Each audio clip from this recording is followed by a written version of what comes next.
وہاں سے ایک مرتبہ سورہ فاتحہ، 3 مرتبہ سورہ اخلاص، خدمت گزار محبان اہل بیت، ذاکر اہل بیت، ممبر و مجلس کے خاص انداز سے خدمت گزار عزاداران سید الشہداء کے محافظ، معاون، مددگار اور خاص طور پہ ٹنڈوالہ یار میں عزاداری کے حوالے سے بنیادیں رکھنے والی شخصیت، بنیادیں ڈالنے والی شخصیت، لوگوں کو عزادار بنانے والی شخصیت، اور عزاداری ہی تشیع کی طرف بہت سے لوگوں کو لے کر آئی، بہت سارے خانوادوں کو، بہت سارے افراد کو اہل بیت سے اور اہل بیت کے ذکر سے آشنا کرنے والی شخصیت، وفاقی اور ملکی سطح پر ملی قومی جماعتوں کے ساتھ خدمت گزار رہنے والی شخصیت، ایک مخلص سچا مولا کا سپاہی نیاز حسین حیدری رحم اللہ من قرأ الفاتحہ۔ بسم اللہ الرحمن الرحیم، الحمد للہ رب العالمین الرحمن الرحیم مالک یوم الدین، ایاک نعبد و ایاک نستعین، اہدنا الصراط المستقیم صراط الذین انعمت علیہم غیر المغضوب علیہم ولا الضالین۔ بسم اللہ الرحمن الرحیم، قل هو اللہ احد اللہ الصمد لم یلد ولم یولد ولم یکن له کفوا احد۔ بسم اللہ الرحمن الرحیم، قل هو اللہ احد اللہ الصمد لم یلد ولم یولد ولم یکن له کفوا احد۔ بسم اللہ الرحمن الرحیم، قل هو اللہ احد اللہ الصمد لم یلد ولم یولد ولم یکن له کفوا احد۔ اللہم صل علی محمد وعلی محمد۔ درجات کی بلندی، مغفرت کے لیے بلند تر صلوات۔ اللہم صل علی محمد۔ ایک اور بہتر صلوات پڑھیں۔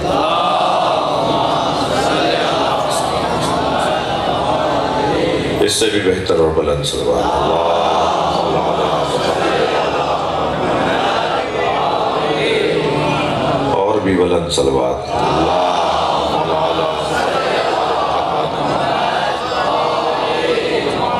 سورہ مبارکہ ملک، ابتدائی آیات، فلسفہ موت و حیات، اور اللہ نے ہمیں پیدا کیوں کیا ہے اور مارتا کیوں ہے، اس کا فلسفہ اس آیہ کریمہ میں بیان ہوا ہے۔ یہ موت اور حیات کے تذکرے کے ساتھ اللہ اپنے مالک ہونے کو بھی ثابت کر رہا ہے، موت و حیات کے تذکرے کے ساتھ اللہ اپنے قادر ہونے کو بھی ثابت کر رہا ہے، اور عقیدہ توحید کا بڑا گہرا تعلق ہے فلسفہ موت و حیات کے ساتھ۔ یعنی جو اللہ کو کبھی بھی نہیں مانتے وہ مرنے کے وقت ضرور مانتے ہیں۔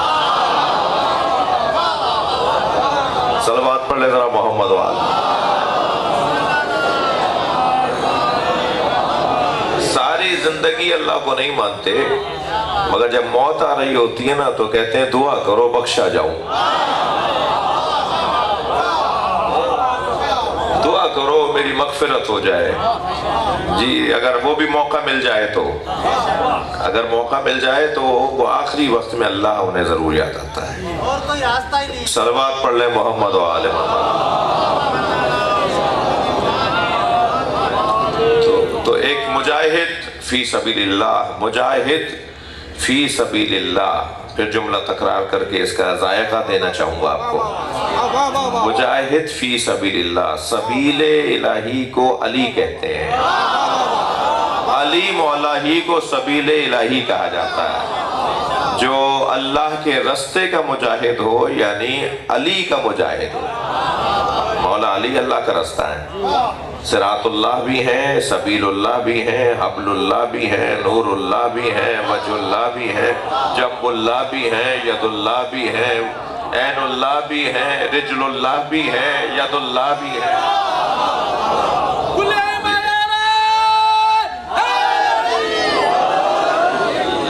اللہ تک پہنچنے کا جو روشن مضبوط رستہ ہے وہ مولا علی کی ذات ہے۔ تو جو مولا، اسی لیے میں یہ بات پہلے بھی اس سزا خانے میں کر چکا ہوں کہ ذوبوا فی علی کما ہوا ذاب فی اللہ، علی میں خود کو ایسے گم کر دو جیسے علی اللہ میں گم ہو گئے۔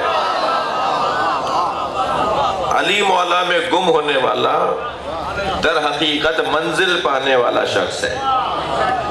خود کو علی میں ایسے گم کرو کما ہوا ذاب فی اللہ، جیسے علی مولا نے اپنے آپ کو اللہ میں گم کر دیا۔ جی جب مولا علی میں ہم اپنے آپ کو، خود کو، اپنے آپ کو ضم کر دیں گے، گم کر دیں گے، اتار دیں گے، فنا کر دیں گے، تو پھر ہمیں علی کے علاوہ کچھ نظر ہی نہیں آئے گا۔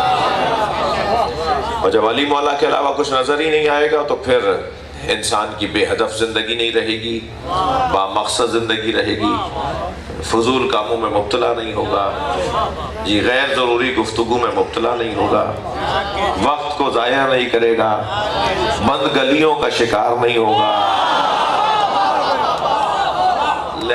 لہذا ساری توجہ مولا علی پر ہو، اور ساری توجہ جب مولا علی پر ہوگی تو پھر مولا کا غیر نظر ہی نہیں آئے گا، مولا علی کا غیر نظر نہیں آئے گا۔ اور جیسے علی نے خود کو اللہ میں گم کر دیا، علی مولا کی سب سے بڑی فضیلت ان بچوں جوانوں کو بتا رہا ہوں، یہ جو بڑے بیٹھے ہوئے ہیں یہ پھر بھی بہت کچھ جانتے ہیں، مجھ سے بہت سی چیزیں بہت سے لوگ زیادہ جانتے ہیں۔ جی علی مولا کی سب سے بڑی فضیلت، میرا مضمون نہیں تھا مگر مضمون ہی تو یہ ہے، یہی تو مضمون ہے۔ مولا علی کی سب سے بڑی فضیلت مولا علی کا خلوص ہے۔ علم ہو اور وہ للہ نہ ہو، شجاعت ہو اور وہ خدائی نہ ہو، سخاوت ہو اور وہ پروردگاری نہ ہو، یعنی سارے کمالات ہوں اور اللہ نہ ہو۔ بھائی ایک اس علم کا کیا فائدہ جو للہی نہ ہو، جو اللہ کے بغیر، اللہ کی یاد کے بغیر، اللہ کے تصور کے بغیر علم حاصل کرنے کی اور علم پھیلانے کی بات کرتی ہیں۔ وہ ایٹم بم تو بناتے ہیں، ہاسپٹل نہیں بناتے، وہ اسکول نہیں بناتے، وہ کالج یونیورسٹی نہیں بناتے۔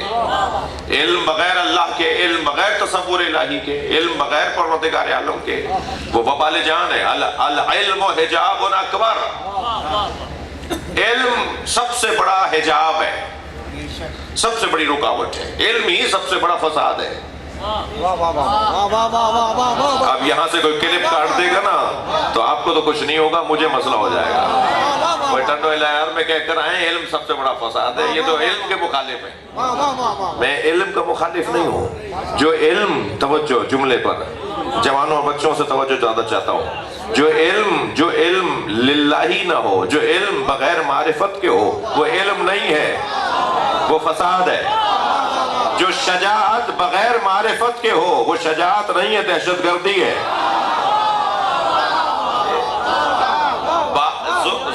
زور بازوؤں کی طاقت بغیر معرفت کے اگر استعمال ہو تو وہ تو پھر دہشت گردی ہے۔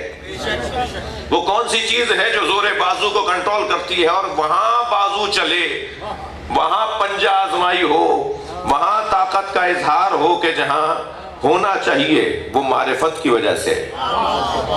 جی شاعر استاد سبت جعفر نے کیا خوب دو مصرے کہے ہیں، کبھی رسی گلے میں ہے، کبھی خیبر ہے ہاتھوں پر۔ کبھی رسی گلے میں ہے، کہیں خیبر ہے ہاتھوں پر، جہاں جیسی ضرورت تھی وہاں ویسی شجاعت ہے۔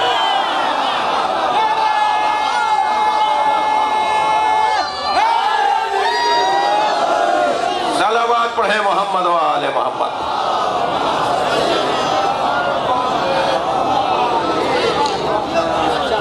تو اگر علم، شجاعت، غیرت، عزت، حمیت، یہ تمام کمالات بغیر خدا کے ہوں، بغیر اللہ کے ہوں، اللہ کی یاد کے علاوہ ہوں، تو یہ سب کچھ ہے مگر ان کا کنٹرول نہیں ہے۔ علم کنٹرول ہوتا ہے عقیدہ توحید سے، شجاعت کنٹرول ہوتی ہے عقیدہ توحید سے، سخاوت ہو پیسہ دینے کا جذبہ ہو اور خدا کی یاد نہ ہو، پیسہ دینے کا جذبہ ہو اور خدا کی یاد نہ ہو تو وہ سخاوت نہیں ہے، فضول خرچی ہے، وہ اسراف ہے، وہ پیسے کو برباد کرنا ہے۔ جو خدا کے ساتھ اور اللہ کی یاد کے ساتھ پیسہ خرچ کر رہا ہے وہ پیسہ ہے جو سخاوت تک انسان کو لے جائے گا۔ جی لہذا سب سے بڑی فضیلت کیا ہے؟ سب سے بڑی فضیلت ہے للہیت، خلوص، سچائی۔ مثلا اگر میں یہ مجلس پڑھنے آؤں اور میری نیت میں یہ ہو کہ مجھے فلاں چیز ملے گی، مجھے اتنا یہ ملے گا وہ ملے گا، تو میں نے تو پہلے ہی ملاوٹ کر لی اپنی مجلس میں۔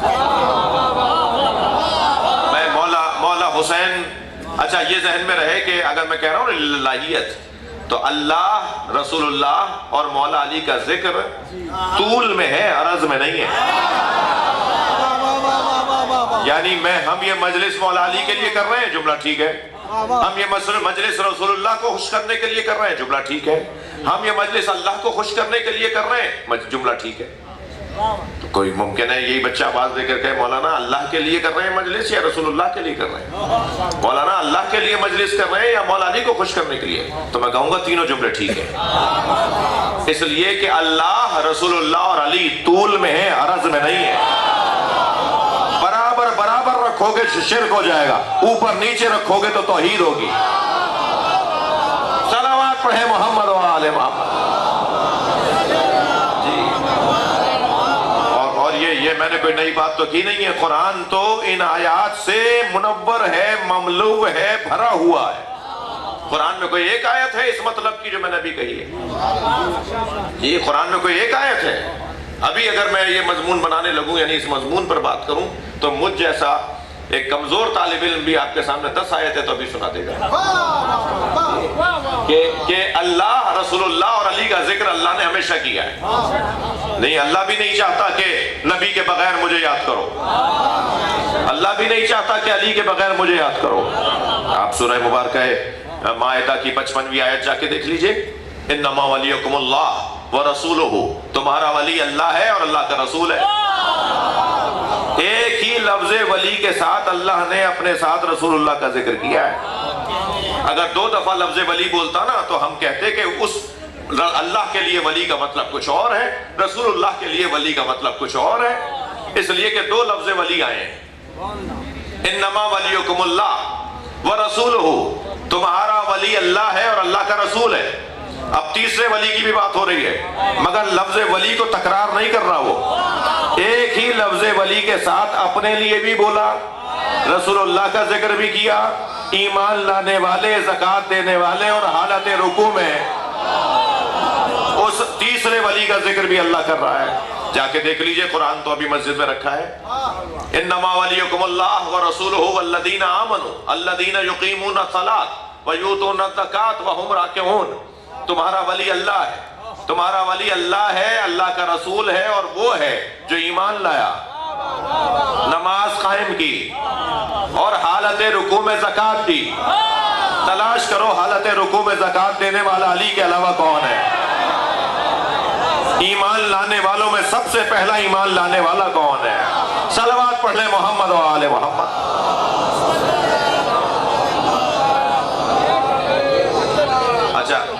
اچھا آپ اذان سنتے ہیں تو یہ شیعہ برادری کی مسجدوں سے اذان آتی ہے، وہ شیعہ برادری کے مؤذنین جو ہیں وہ کہتے ہیں کہ لا الہ الا اللہ، مثلا اشہد ان لا الہ الا اللہ، اشہد ان محمد رسول اللہ، لیکن تیسری گواہی دیتے ہوئے کہتے ہیں اشہد ان امیر المؤمنین و امام المتقین علی ولی اللہ وصی رسول اللہ و خلیفتہ بلا فصل۔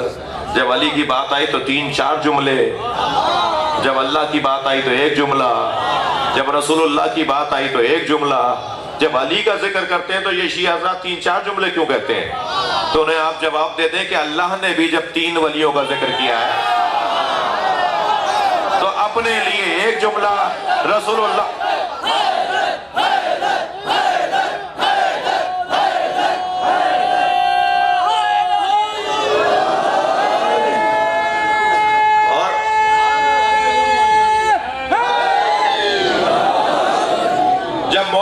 کی بات اللہ کرتا ہے تو اللہ بھی 3-4 جملے بولتا ہے. یعنی اللہ بھی چاہتا ہے کہ علی کی بات ہو تو مفصل ہو، زیادہ ہو اور کھل کر ہو. صلوات پڑھے محمد و آل محمد. مجھے اندازہ ہے کہ ٹنڈوالا یار میں ہم جب آئے تھے تو ٹھنڈی ہوا نہیں تھی، ابھی کچھ دیر پہلے ہی شروع ہوئی ہے، تو آپ مجھے یہ احساس نہیں ہونے دیجیے گا کہ ہوا ٹھنڈی ہے. آپ اپنی سماعتوں میں پرجوش ہی رہیں تو محفل گرم رہے گی. صلوات پڑھ لینا محمد و آل محمد.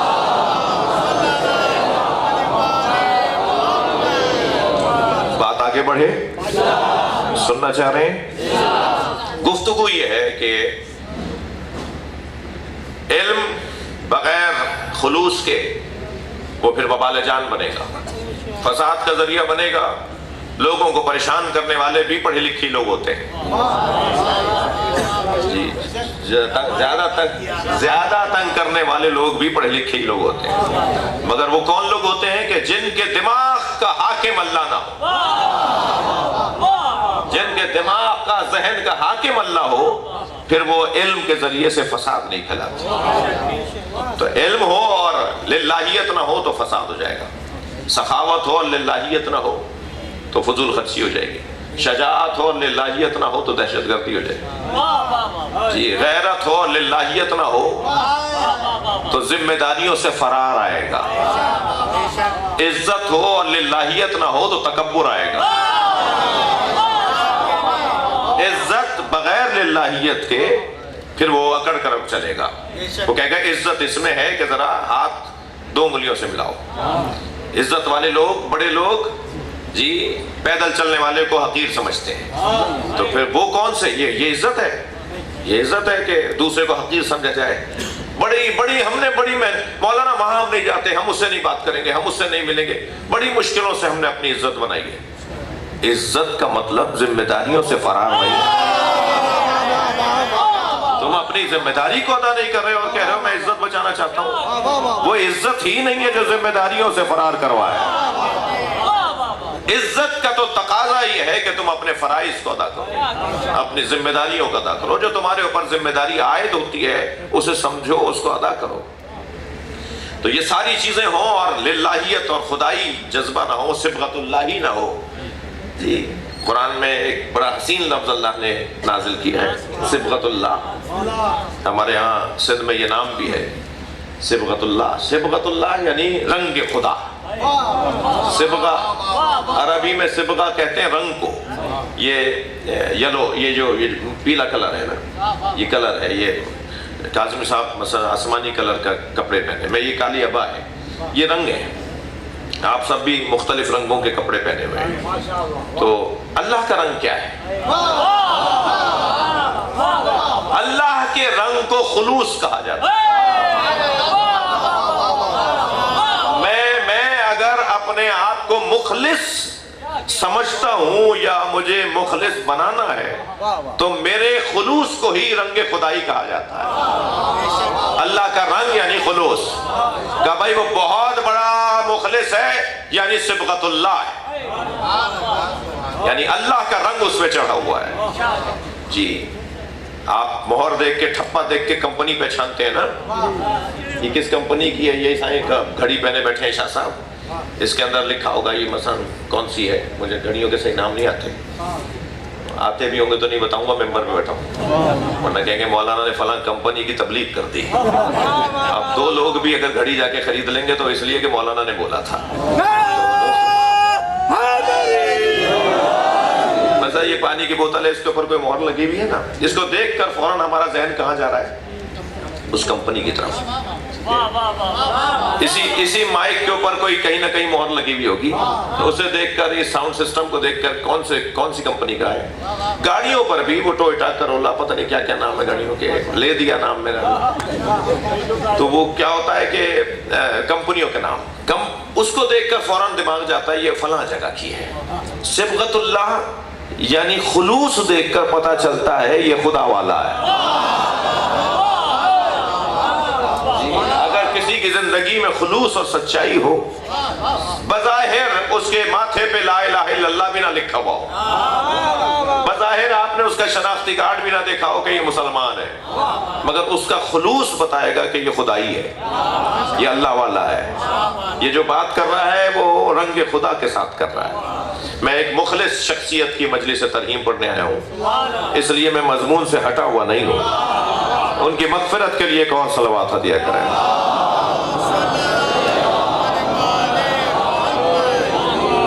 تو یہ جو خدائی کام ہے، یہ جو للہی کام ہے، یہ ہمارے اعمال سے ظاہر ہوتا ہے۔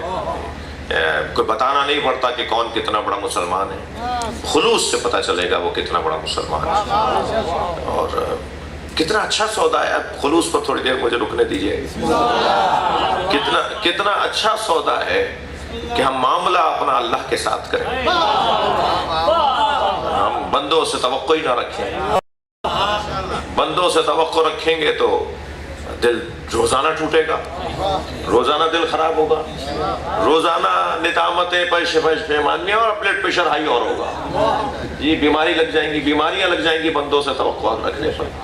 تو ہمیں تو کسی سے توقع ہی نہیں، بھائی اس نے اگر اچھا کیا تو اس کی مہربانی، نہیں بھی کرتا تو ہمیں سے کوئی توقع نہیں تھی جی۔ اور جو صرف اور صرف اپنے کاموں میں اپنے دماغ کا حاکم اللہ کو مانتا ہو جی، دماغ کا حاکم اللہ کو مانتا ہو، وہ کسی سے توقع نہ کرتا ہو، وہ کسی سے انتظار میں نہ رہتا ہو، وہ انسان ہمیشہ مطمئن رہتا ہے، وہ کسی کی ملامت کرنے سے خوف زدہ نہیں ہوتا، وہ کسی کے ٹوکنے سے خوف زدہ نہیں ہوتا۔ کوئی ناراض ہو گیا تو بھائی ہو جائے، میں نے تو اللہ کو راضی کیا ہے۔ اور اس رستے کا سب سے بڑا امام علی ہے۔ آپ ذرا غور فرمائیں، کیا مولا کو نہیں معلوم تھا، اس بات کا اندازہ نہیں تھا؟ آپ کو مجھے ہے، مولا کو نہیں تھا کہ میں جو بدر میں مار رہا ہوں کافروں اور مشرکوں کو، ان کے خاندان کے لوگ میرے بچوں کے ساتھ کیا کریں گے؟ میں جو احد میں مار رہا ہوں، میں جو خندق میں مار رہا ہوں، ان کے خاندان کے لوگ میرے بچوں کے ساتھ کیا کریں گے؟ اور اگر شام کے دربار میں یزید یہ کہے کہ کاش میرے بڑے زندہ ہوتے، تو میں آج انہیں دکھاتا کہ میں نے اپنے بڑوں کا بدلہ علی کے بچوں سے لے لیا۔ کیا یہ مولا کو اندازہ نہیں تھا کہ یہ ہوگا میرے بچوں کے ساتھ؟ جی، اگر مولا علی نے کسی کے بڑے کو مارا تھا تو مولا نے اللہ کی خاطر مارا تھا۔ تم اگر مسلمان ہو گئے ہو تو اللہ کی خاطر علی کے بچوں کو چھوڑو، لیکن تم اگر علی کے بچوں سے بدلہ لے رہے ہو تو مانو تو مسلمان ہی نہیں ہوئے ہو۔ کتنی موٹی اور روشن بات ہے۔ تم اگر مسلمان ہو گئے ہو تو علی نے تو اللہ کی خاطر مارا تھا نا تمہارے کسی بڑے کو، تمہارے ابا کے چاچا کو، تمہارے ابا کے ماموں کو۔ مثلا بہت روشن تاریخ ہے نا۔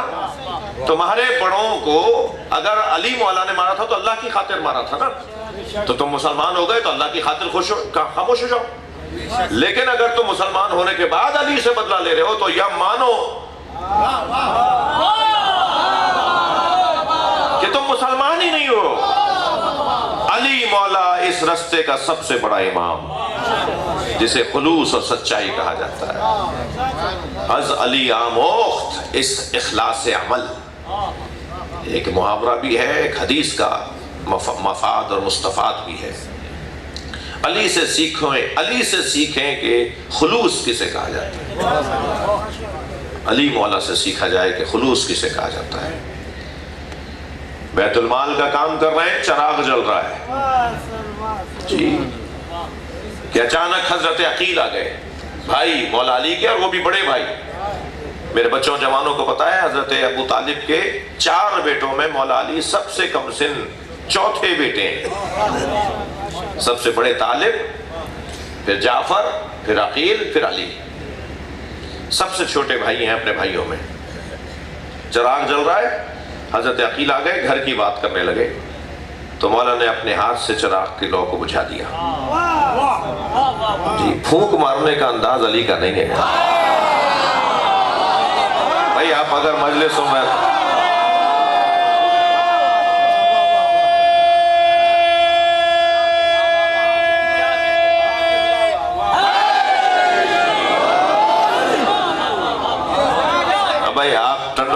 کا مجمع تو ویسے ہی مجلسی مجمع ہے، ہر مہینے تو آپ 4-6 مجلسیں تو سنتے ہی ہیں، تو یہاں تو پڑھنے میں بھی لطف آتا ہے، ایک ایک جملے کی قدر ہو رہی ہوتی ہے، کیونکہ قرآن مجید میں اللہ نے پھونک مارنے والوں کی مذمت کی ہے۔ وَيُرِيدُونَ آیت سن لیجئے نا، وَيُرِيدُونَ لِيُطْفِئُوا نُورَ اللَّهِ بِأَفْوَاهِهِمْ وَاللَّهُ مُتِمُّ نُورِهِ وَلَوْ كَرِهَ الْمُشْرِكُونَ۔ کچھ لوگوں نے ارادہ کیا ہے کہ اللہ کے نور کو پھونکوں سے بجھائیں، اور اللہ نے تو طے کر رکھا ہے کہ کوئی کتنی ہی پھونک مارے یہ چراغ جلتا رہے گا۔ صلوات پڑھے ذرا محمد و آل محمد۔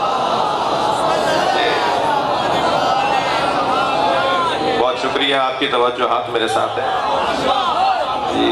اچھا میں جب آپ اس انداز سے سن رہے ہیں تو ایک جملہ اور لے لیجئے۔ اللہ نے اپنے نور کے مخالفوں کی ساری طاقت کو پھونک بولا ہے۔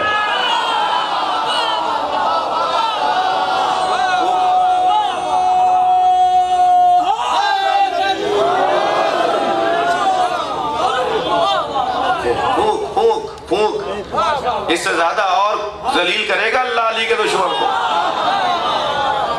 نبی کے دشمن کو، اہل بیت کے دشمنوں کو اللہ نے ایسا ذلیل کیا ہے کہ ان کی حیثیت ہی کچھ نہیں ہے، ان کی ساری طاقت پھونک ہے، مگر جتنی طاقت بھی لگا لے پھونک سے زیادہ نہیں ہے۔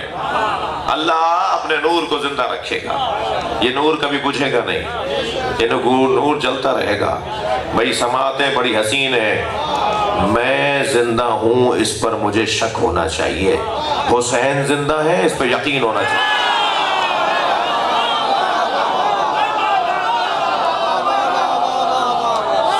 صلوات پڑھیں محمد و آل محمد۔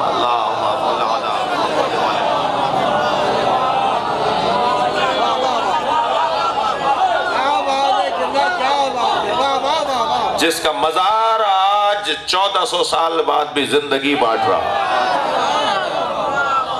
جائے تو صحیح، کوئی کربلا جا کے دیکھے تو صحیح جی۔ جا کر کوئی ہم جب جاتے ہیں نا تو دل کرتا ہے کہ ہم یہیں رہ جائیں۔ زمین پر معراج ہے جسے کربلا کہا جاتا ہے، ہم زمین پر ہوتے ہیں گویا سدرۃ المنتہا پہ ہوتے ہیں۔ تو بات یہ ہے کہ مولا نے اس چراغ کو اپنے ہاتھ سے بجھایا، وہ جو چراغ جل رہا تھا اسے اس کی لو کو، اس کے شعلے کو اپنے ہاتھ سے بجھا دیا، اور دوسرا چراغ جلایا، دوسرا چراغ جلایا۔ تو عقیل دیکھ رہے تھے، یہ حضرت عقیل حضرت کے بھائی دیکھ رہے تھے، ایک چراغ جلا کے دوسرا جلا لیا، بجھا کے جلا لیا، وہی چلتا رہتا تو کیا تھا۔ تو حضرت عقیل نے فرمایا بھائی یہ کیا کیا ہے؟ فرمایا وہ بیت المال کا تھا، یہ میرا ذاتی ہے۔ سبحان اللہ، وہ چراغ بیت المال کا تھا، وہ عوامی پیسے کا تھا جی، وہ بیت المال کا، وہ اس کے اوپر اوروں کا بھی حق ہے، اور یہ میرے ذاتی پیسوں کا چراغ ہے، اس لیے میں نے یہ اپنے پیسوں والا چراغ، کیونکہ اب گھر گھر کی بات کر رہے ہیں، ذاتی باتیں ہو رہی ہیں جی، ذاتی باتیں ہو رہی ہیں، اس لیے اب یہ چراغ جی، یہ سرکاری حضرات، سرکاری افراد، سرکاری افسران کے لیے بڑا پیغام ہے اس میں جی۔ وہ کاغذ پر کاغذ جو استعمال ہو رہا ہے جی، میں ایک اللہ کے عارف کی خدمت میں تھا، وہ فرمانے لگے کہ وہ جو آپ A4 کا کاغذ لیا، 2 لائنیں لکھی اور اس کے بعد پھاڑ کے پھینک دیا، وہ جو 80% کاغذ جا رہا ہے، ضائع ہو رہا ہے، تمہیں اس کا جواب دینا ہے جی۔ کچھ کرو کہ اس کا دوسری طرف کا حصہ بھی استعمال میں آ جائے، کچھ کرو کہ اس کو جو باقی بچ جائے اس کو پھاڑ کر رکھ لو، دوبارہ استعمال کر سکو اگر وہ دینا بھی ہے جی۔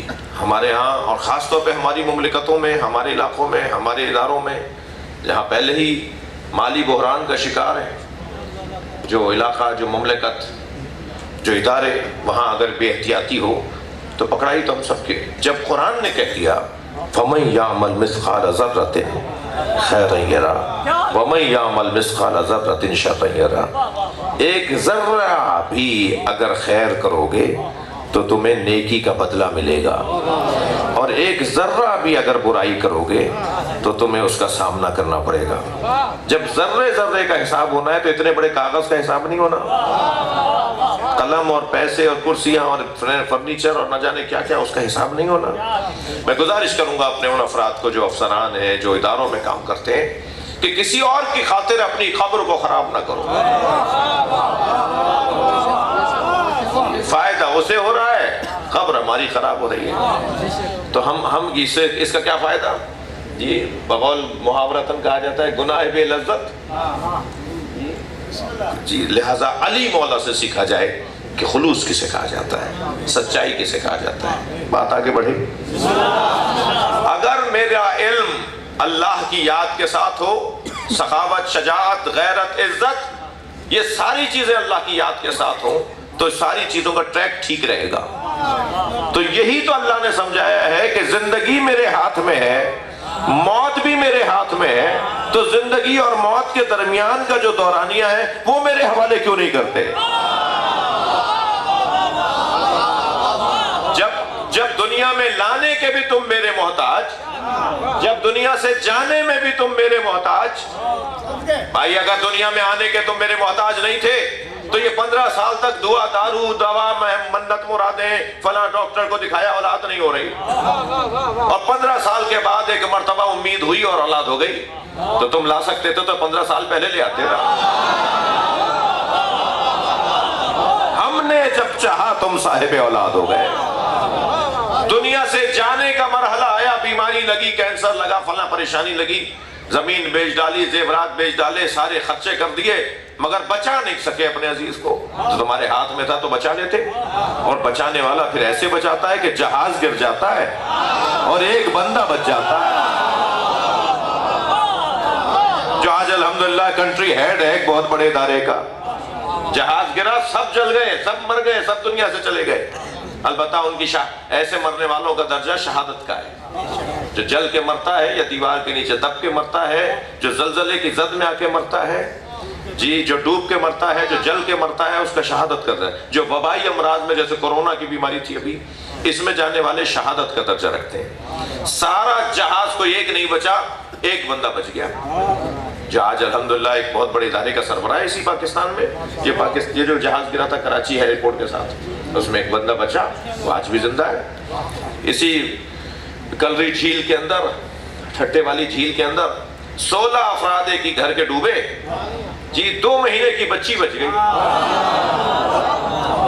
جی. اور وہ بھی کئی گھنٹوں بعد نظر آ رہا تھا کہ جیسے کوئی چیز وہ گئے تو بچی نکالا، اس کو تھوڑی دیر کے بعد وہ بحال ہو گئی، ٹھیک ہو گئی، اور وہ زندہ رہ گئی. تو اللہ زندہ رکھنا چاہتا ہے تو رکھ لیتا ہے. تمہارے ہاتھ میں ہوتا تو تم رکھ کے دکھاتے. تو زندگی دینے والا بھی وہ، تھک تو نہیں رہے، اور موت سے بچانے والا بھی وہ. جب آغاز اس کے ہاتھ میں، جب اختتام اس کے ہاتھ میں، تو درمیانی حصہ اس کے حوالے کیوں نہیں کرتے؟ وہ تو وہ زبردستی اپنے ہاتھ میں رکھے ہوئے ہیں. ہم کتنے مختار ہیں، کتنے مجبور ہیں. نہ ہم مختار محض ہیں، دنیا میں کہاں آ سکے اپنی مرضی سے، نہ مختار محض ہیں، دنیا سے کب نہ جانے میں رک سکے کہ نہ جائیں اپنی مرضی سے جائیں گے. نہ ہم مختار محض ہیں، نہ مجبور محض ہیں. کچھ مختار ہیں، کچھ مجبور ہیں. ہم نہ مطلقاً مختار ہیں، نہ مطلقاً مجبور ہیں. کچھ مختار ہیں، کچھ مجبور ہیں. جب یہ کسی نے پوچھا نا میرے مولا امام جعفر صادق علیہ السلام سے، مولا سے جب کسی نے پوچھا کہ مولا ہم مختار ہیں یا مجبور، حضرت نے فرمایا الامر بین الامرین. ہم نہ مختار ہیں نہ مجبور ہیں. ایک اعتبار سے، کچھ اعتبار سے مختار ہیں، کچھ اعتبار سے مجبور ہیں. کہنے لگا مولا سمجھائیں کیسے ہم مختار ہیں، کیسے ہم مجبور ہیں. حضرت نے فرمایا کھڑے ہو جاؤ. وہ کھڑا ہو گیا. حضرت نے فرمایا ایک پیر اٹھاؤ. اس نے ایک پیر اٹھا لیا. حضرت نے فرمایا اتنے ہی مختار ہو. کہنے لگا مولا واضح نہیں ہوا، مولا واضح نہیں ہوا. مولا نے فرمایا دوسرا پیر اٹھاؤ.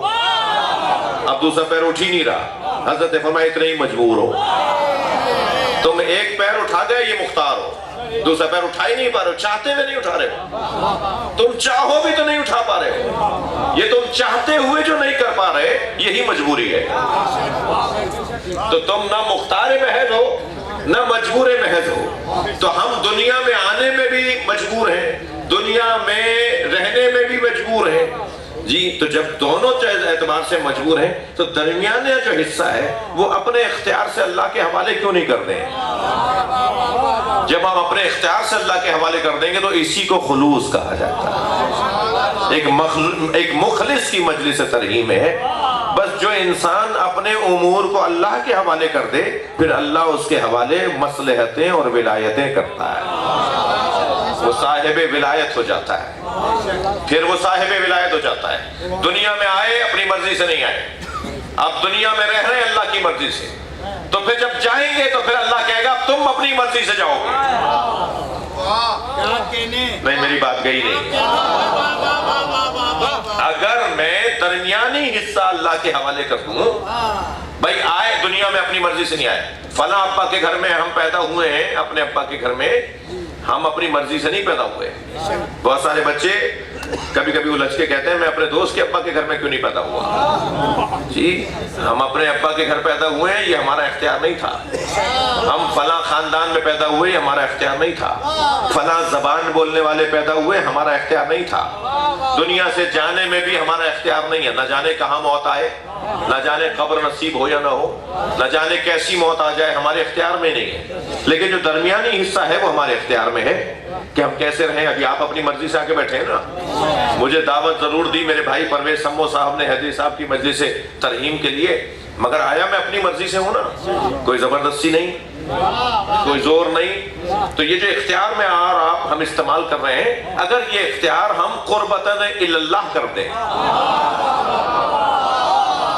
تھک رہے ہیں میری باتوں سے آپ, یہ جو ہمارے پاس اختیار ہے یہ اگر ہم قربتاً اللہ کر دیں تو دنیا میں آنے پر بھی ہم مختار نہیں تھے, مگر دنیا کے اندر ہم نے اگر اپنے کام اللہ کے حوالے کر دیے تو پھر اللہ ولایت عطا کرتا ہے کہ اب تم اپنی مرضی سے دنیا سے جاؤ گے. لہذا پھر یہ لوگ وہ ہوتے ہیں جن کے پاس موت اختیاری ہوتی ہے, جب چاہیں گے تب مریں گے. ایک دو مثالیں نہیں ہیں. حضرت نوح نے ملک الموت کو کہہ دیا تھا کل آنا, آج نہیں جا رہا. آپ اور میں کہہ کے تو دکھائیں. ملک الموت اگر آ جائے اور ہم اسے کہیں آج ہم نہیں مریں گے, ہم تو کل مریں گے, ہم تو ایک ہفتے بعد مریں گے, ایک ہفتے بعد فلاں وقت آ جانا پھر چلیں گے. ملک الموت کہے گا میں تم سے پوچھ تھوڑی رہا ہوں, تم ہو کون جو تم مجھے بتا رہے ہو کہ کیسے بتانا. مگر حضرت نوح نے فرمایا کل چلیں گے, چلا گیا واپس ہو. دوسرے دن آیا چلے, حضرت نوح نے فرمایا نہیں آج بھی نہیں جانا چاہتا. تو جناب اسرائیل علیہ السلام نے کہا, ملک الموت علیہ السلام نے کہا جی, کہا کہ آپ کیوں نہیں جانا چاہتے. حضرت نوح سے پوچھا آپ کیوں نہیں جانا چاہتے. حضرت نوح نے فرمایا کیا کوئی محبوب اپنے محب کو مارتا ہے.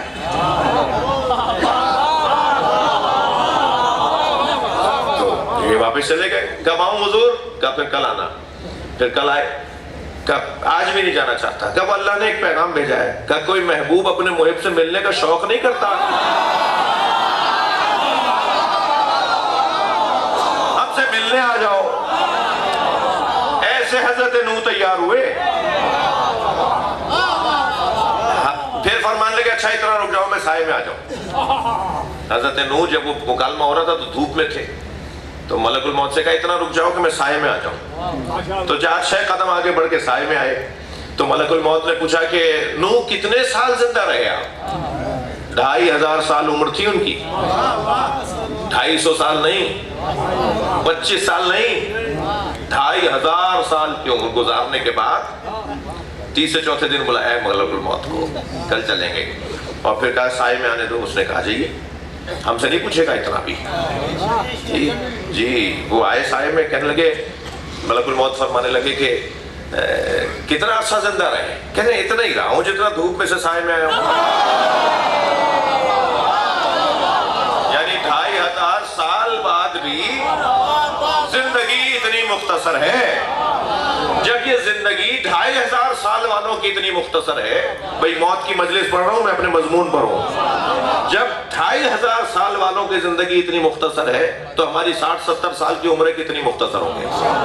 یہی ہمارے جو بزرگ 2-4 نظر آ رہے ہیں مجھے کہتے ہیں کل کی سی بات ہے جب ہماری شادی ہوئی تھی. یہ ہمارا بچہ جو آج 40 سال کا ہو گیا یہ کل پیدا ہوا تھا. کل جی فلاں یہ فلاں کو یاد دلاؤ اس نے نہیں اٹھایا تھا اس کو گود میں. یہ کل کی باتیں کر رہے ہوتے ہیں سب. یہ 100 سال والا بھی کہتا ہے کل کی بات ہے. یعنی کل کی بات ہے تو مان لینا کہ اتنی مختصر ہے. جب اتنی مختصر ہے تو یہ بھی اللہ کے لیے نہیں ہو سکتی.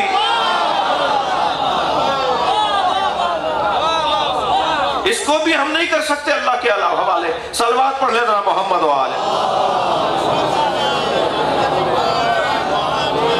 ایک اور بہتر صلوات.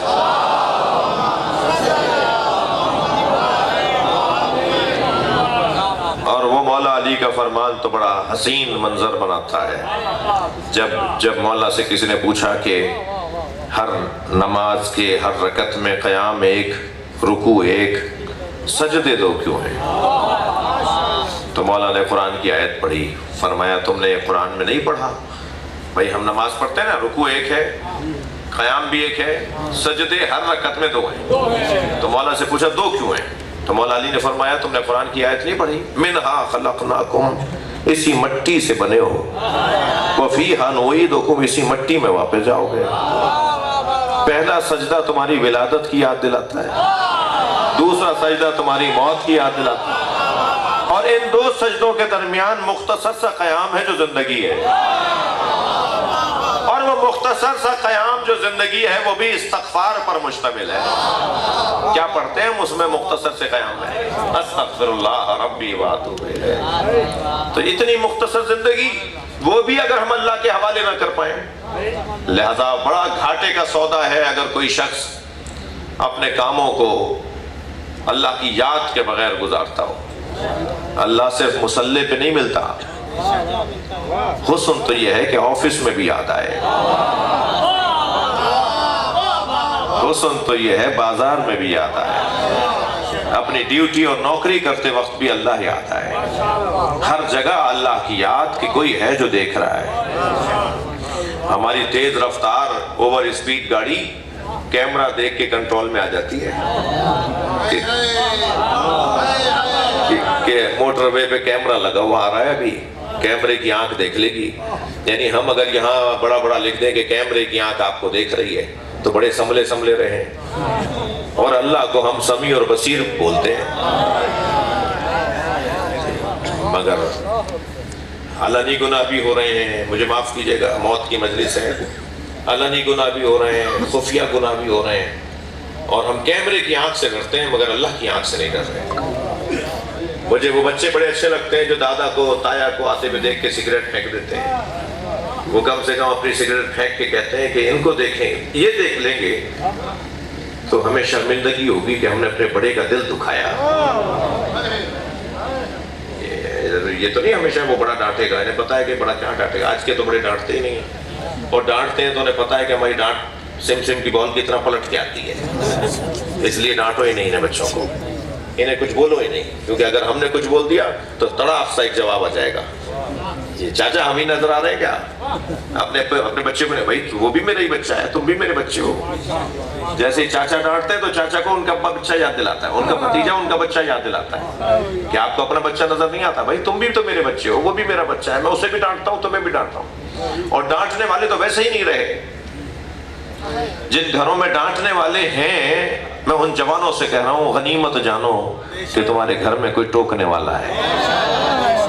جن گھروں میں کوئی ٹوکنے والا نہیں ہے نا، سمجھانے والا ہی نہیں ہے، وہ گھر مصیبت زدہ گھر ہے، وہ گھر پریشانی کا شکار گھر ہے، کوئی ٹوکنے والا ہی نہیں ہے. تو یہ کیفیت ہو گئی ہے. اگر ہمیں پتا ہو کہ کوئی، تو یہ جو بعض بچے جو ایسا کام کر رہے ہوتے ہیں تو بڑے کو آتے ہوئے دیکھتے دائیں بائیں ہو جاتے ہیں، اس ٹائپ کی چیز ہاتھ میں تو پھینک دیتے ہیں. وہ اس وجہ سے بھی پھینکتے ہیں کہ یہ ہمیں دیکھ کر ان کا دل ٹوٹے گا کہ میرا بچہ ایسا ہے، میرا بھتیجا ایسا ہے، یہ فلاں چیز پی رہا تھا، یہ فلاں چیز کھا رہا تھا. یعنی میں اپنے بڑے کے دل ٹوٹنے پر احساس کروں. مگر مولا صادق اگر یہ فرمائے کہ ہمارے لیے عزت کا سبب بنو، ہمارے لیے عزت کا سبب بنو، لوگ تمہیں دیکھ کر کہیں دیکھو جعفر صادق کا شیعہ کتنا اچھا ہے، دیکھو اہل بیت کا چاہنے والا کتنا اچھا کردار رکھتا ہے۔ تو ہم خوش ہوں گے جب تمہارا کردار اچھا ہوگا۔ عزیزو، موت اور حیات کا فلسفہ ہمارے اعمال کو کنٹرول کرنے کا ذریعہ ہے۔ میرے بھائی مولانا صاحب ابھی فرما رہے تھے جناب نیاز حسین حیدری صاحب کے حوالے سے، میرے تو یہی احساسات ہیں اور جذبات ہیں کہ ایک مخلص انسان بنیادی ضرورتوں کو، علاقے کی بنیادی ضرورتوں کو سمجھنے والی شخصیت اور اللہ مولا کی خاطر زندگی گزارنے والے لوگ، ان میں ایک حسین نام اس خطے کا نیاز حسین حیدری۔ اور ان بچوں کے لیے، ان جوانوں کے لیے، ہم سب کے لیے، ہمیں سب کو ایک دوسرے سے سیکھنا ہے نا۔ ہم سب میں ایک چیز کم ہے تو دوسری چیز اچھی ہے، وہ جو دوسری چیز فلاں میں اچھی ہے وہ مجھ میں اچھی نہیں ہے، تو مجھے وہ چیز اس سے سیکھنی ہے۔ مولا علی فرماتے ہیں نحن العلماء وشیعتنا متعلمون، ہم اہل بیت عالم ہیں، ہمارے چاہنے والے شاگرد ہیں۔ تو ہمارا تو مجتہد بھی شاگرد ہے، ہم سب شاگرد ہیں، ہم میں کوئی عالم علامہ آپ لوگ بول دیتے ہیں، محبت ہے، مصطفیٰ بول دیتے ہیں، آپ بول دیتے ہیں، مگر عالم صرف اہل بیت ہے۔ یعنی ہمیں یہ بول رہے ہیں، مجھے ان کے بولنے پر اپنے آپ کو دھوکہ نہیں دینا کہ تم کوئی عالم ہو، عالم اہل بیت ہے۔ ہم سب شاگرد ہیں، ہم سب سیکھنے آئے ہیں۔ میں کچھ پڑھ کر آیا ہوں تاکہ یہاں سنا دوں، اس کا یہ مطلب نہیں ہے کہ آپ کے پاس کچھ نہیں ہے بتانے کو۔ میرے پاس مائک آ گیا تو اس کا یہ مطلب نہیں ہے کہ آپ کے پاس مائک آئے گا تو آپ بول نہیں سکیں گے۔ آپ میں سے بہت سے لوگ یہاں بیٹھے ہوں گے جن کو ہاتھ میں مائک دیا جائے، وہ شاید بہت ساری اچھی باتیں مجھے بتائیں جو مجھے نہیں پتا، تو وہ جب ان کو مائک ملے گا وہ بہت اچھا بولیں گے۔ آج میں بول رہا ہوں، اس کا یہ مطلب تو نہیں ہے کہ میں کوئی سپیریئر ہو گیا، میری کوئی حیثیت بن گئی ہے۔ ہم سب شاگرد ہیں، اللہ ہم سب کو طالب علم رکھے، اور طالب علم بھی رہیں تو علی کے طالب علم رہیں۔ ہم سب اس گھرانے کے طالب رہیں، اور جیسا اس گھرانے سے ہمارا تعلق گہرا ہوگا میرے عزیزوں، اتنا ہی ہمارے اندر مضبوطی اور پختگی آئے گی۔ ایک مولا کے ذاکر کی مجلس ترحیم ہے، ایک مولا کا ذکر کرنے والے کی مجلس ترحیم ہے۔ بڑا مقام ہے ان کا جو حسین مولا پہ 10 لوگوں کو رلائے۔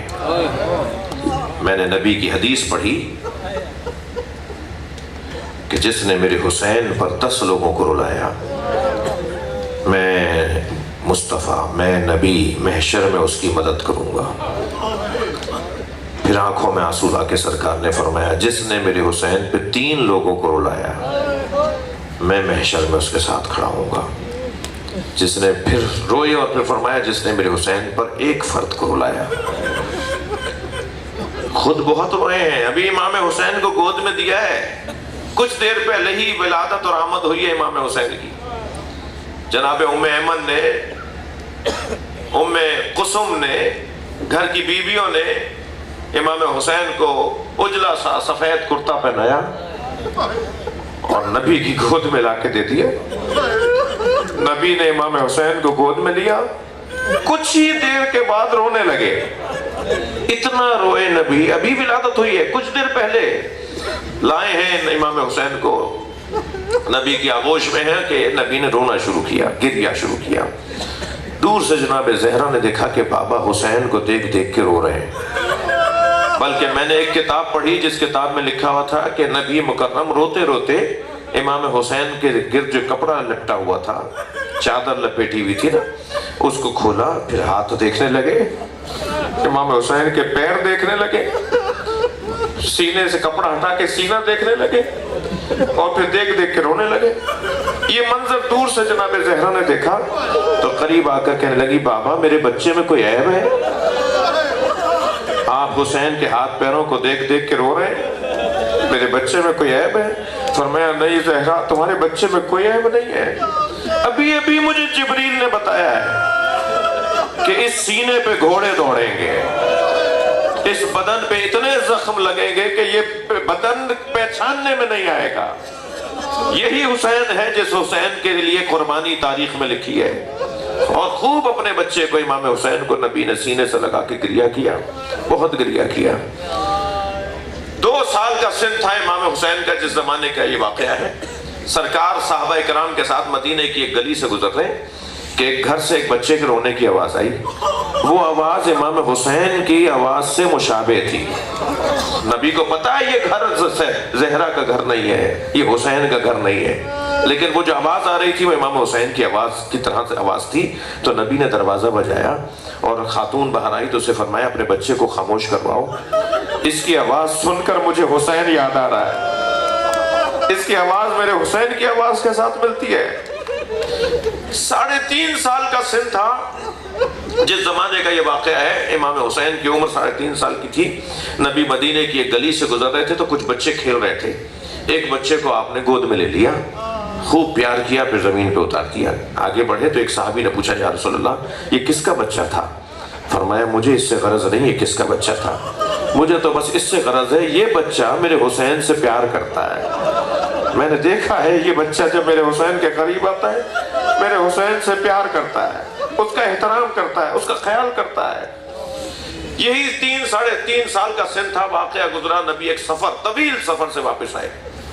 سرکار واپس آئے، اپنی زوجہ جناب ام سلمہ سے کہا ام سلمہ میں کچھ دیر کے لیے آرام کر رہا ہوں، کوئی مجھ سے ملنے کا ارادہ کرے تو اسے کہنا نبی آرام کر رہے ہیں، کچھ دیر کے بعد آرام سے باہر آئیں گے، استراحت سے باہر آئیں گے تو وہ آپ سے ملیں گے، انہیں اتنا بتا دینا کہ میں استراحت کر رہا ہوں، آرام کر رہا ہوں۔ یہ کہہ کر نبی اپنے حجرے میں گئے۔ بی بی فرماتی ہے ابھی کچھ ہی دیر گزری تھی، خبر گھر میں آ چکی تھی کہ نبی آ چکے ہیں، حویلی کے اندر خبر پھیل چکی تھی، بیویوں تک خبر جا چکی تھی کہ نبی آ چکے ہیں، کہ ایک مرتبہ حسین دوڑے ہوئے آئے اور نبی کے حجرے میں جانے لگے۔ تو بی بی ام سلمہ نے ہاتھ پھیلا دیے جیسے دروازے پہ کوئی روک کے کھڑا ہو جائے نا، اور فرمایا حسین تمہارے نانا آرام کر رہے ہیں۔ تو حسرت بھری نگاہ سے نانی کو دیکھا اور کہا نانی مجھے بھی روکا ہے، مجھے بھی کہا ہے کہ حسین آئے تو اسے نہیں آنے دینا۔ جناب ام سلمہ نے فرمایا تمہارے نانا نے نام کسی کا نہیں لیا، بلکہ مجھے کہا تھا کہ کوئی آئے تو اسے کہہ دینا۔ جب یہ جملہ سنا نا امام حسین نے تو واپس جانے لگے، بی بی نے روک دیا، واپس جانے لگے۔ ابھی 2 4 6 قدم ہی آگے گئے تھے کہ حجرے سے نبی باہر آئے۔ سر پہ عمامہ نہیں تھا، پیروں میں نالینیں نہیں تھیں، ابا دوش پر نہیں تھی۔ سرکار اپنے حجرے سے باہر آئے اور بی بی ام سلمہ سے کہا تم نے حسین کو لوٹا دیا، تم نے حسین کو بھی واپس کر دیا۔ اور آگے بڑھے، حسین کو گود میں لے کر اپنے سینے سے لگایا۔ بس اسی بیان پہ مجلس مکمل کر دوں گا۔ نبی اپنی گود میں لے کر اپنے حجرے میں آ گئے۔ بی بی فرماتی ہے کچھ دیر کے بعد نبی کے رونے کی آواز آئی۔ آپ رو رہے ہیں نا بلند آواز سے، حسین مولا کی زندگی میں نبی روئے ہیں، حسین کی مصیبتوں کو یاد کر کے نبی کے رونے کی آواز آئی۔ بی بی فرماتی ہے مجھے نبی کے رونے کی آواز حجرے سے باہر آتی ہوئی میں نے سنی، تو کہتی ہے میں حجرے میں گھبرا کر حجرے میں گئی تو میں نے کیا دیکھا، حسین کا کرتا اتارا ہوا ہے۔ نبی نے حسین کا کرتا اتارا ہوا ہے، حسین کے سینے کو اپنے سینے سے لگایا ہوا ہے، اور کبھی گلے کا بوسہ لے رہے ہیں، کبھی لبوں کا بوسہ لے رہے ہیں۔ میں نے کہا یا رسول اللہ آپ حسین کے ساتھ ایسے کیوں کر رہے ہیں، آپ حسین سے ایسے مل کر کیوں رو رہے ہیں؟ فرمایا ابھی جبریل نے مجھے آ کے بتایا ہے کہ یہ حسین تمہارا وہی تو ہے جس کو کربلا میں بھوکا پیاسا مارا جائے گا۔